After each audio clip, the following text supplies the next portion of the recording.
The letter trembled in Daniel's hands, its edges creased from his tightening grip, as if holding it tighter could erase the words that shattered his world. "I'm sorry, Daniel.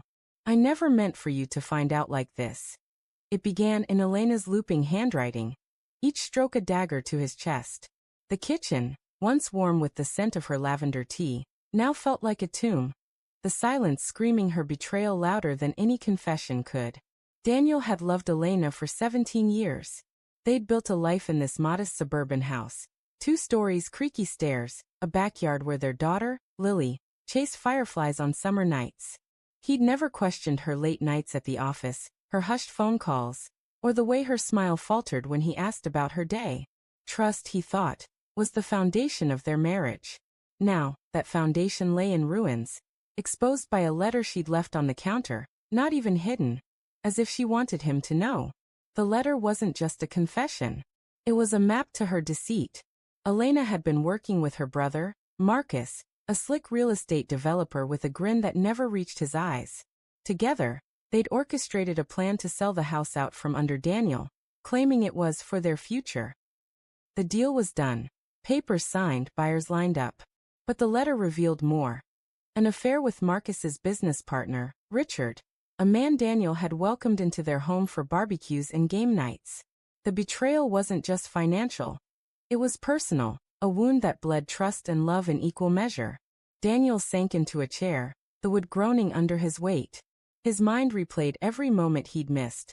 The way Elena's laughter sparkled for Richard, how she'd brush off Daniel's concerns with a kiss and a "you're overthinking" love. He'd been blind, not because he couldn't see, but because he chose not to. The truth had been there, in her distracted glances, her hurried excuses, but he'd buried it under faith in her. He didn't cry. Not yet. Instead, a cold resolve settled in his chest, heavy as the mortgage papers stacked in the drawer. Elena thought she'd won, that she and Marcus could take the house, their memories, their life, and leave him with nothing. But Daniel wasn't nothing. He was a lawyer, meticulous and patient, and he'd always read the fine print. The next morning, Daniel sat in his office, the letter tucked in his briefcase like a grenade. He called his old friend, Sarah, a real estate attorney with a knack for spotting loopholes. "I need you to look at something," he said, his voice steady despite the storm inside. Sarah arrived within the hour, her sharp eyes scanning the sale contract Elena had signed. Daniel watched her, his heart pounding, hoping for a lifeline. "There's a clause," Sarah said finally, tapping a paragraph buried in legal jargon. "It's subtle, but it's there. The sale requires unanimous consent from all property owners. You didn't sign this, did you?" Daniel shook his head, a flicker of hope igniting. "No. Elena said it was just preliminary paperwork. I trusted her." Sarah's face softened, but her voice stayed firm. "This clause could void the sale. If you act fast, you can stop it." "But Daniel, are you sure you want to fight this? It's your home, but it's also her betrayal. Can you live there knowing?" He didn't answer right away. The house was more than bricks and mortar. It was Lily's crayon drawings on the walls, the dent in the doorframe from Daniel's clumsy attempt at renovations, the garden where Elena planted roses she no longer tended. Could he let it go? Could he let her go? That night, Elena came home, her face a mask of practiced calm. "You found the letter," she said, not a question. She stood by the sink, arms crossed, her eyes avoiding his. "Why?" Daniel's voice cracked, betraying the calm he'd rehearsed. "Why the house? Why Richard? Why us?" Elena's lips trembled, but her words were steady. "I didn't plan this, Daniel. It just happened. Richard listens to me. He sees me. You're always so busy, so focused on work, on Lily. I felt invisible." Invisible. The word hit like a slap. "I gave you everything, Elena. My trust, my heart, this home. And you sold it all for what? A fling? A payout?" "It's not just a fling," she snapped, then softened, her voice breaking. "I love him. And Marcus needed the money for his business. I thought we could start over, somewhere new." Daniel laughed, a bitter sound that echoed in the quiet kitchen. "Start over? You didn't even ask me.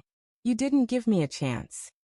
The argument spiraled, words cutting deeper than either intended. Lily upstairs must have heard, but Daniel couldn't stop. The pain poured out. Years of unspoken doubts. Of loving her more than she ever seemed to love him back. When Elena finally left, slamming the door behind her, the house felt emptier than ever. But Daniel wasn't done. He spent the next week working with Sarah, leveraging the clause to halt the sale. The buyers, furious, backed out, leaving Marcus scrambling to cover his losses. Richard, it turned out, had been skimming funds from Marcus's business, a fact Daniel uncovered with a few well-placed calls. When the truth came out, Marcus turned on Richard, and Elena's carefully built world began to crumble. The courtroom was small, sterile, but to Daniel, it was a battlefield. He stood before the judge, his voice steady as he presented the clause, the contract, the betrayal. Elena sat across the room, her face pale, Richard nowhere in sight. Marcus, red-faced, muttered excuses to his lawyer.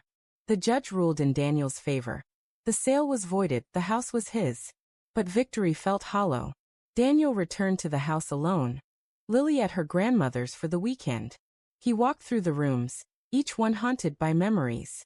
The couch where they'd watched old movies, the bedroom where they'd whispered dreams, the kitchen where he'd found the letter.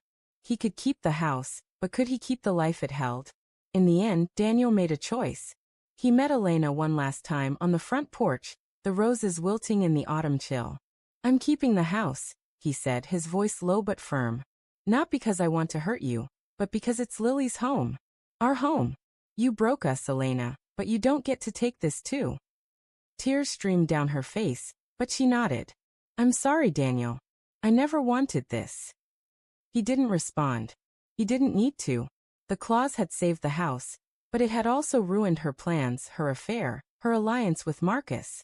She'd lost more than a property. She'd lost the trust of the man who'd loved her most. As Elena walked away, Daniel stood in the doorway, the weight of the house settling around him.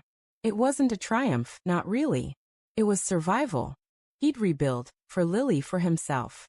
The house would stand, and so would he. Even if his heart bore scars no clause could erase.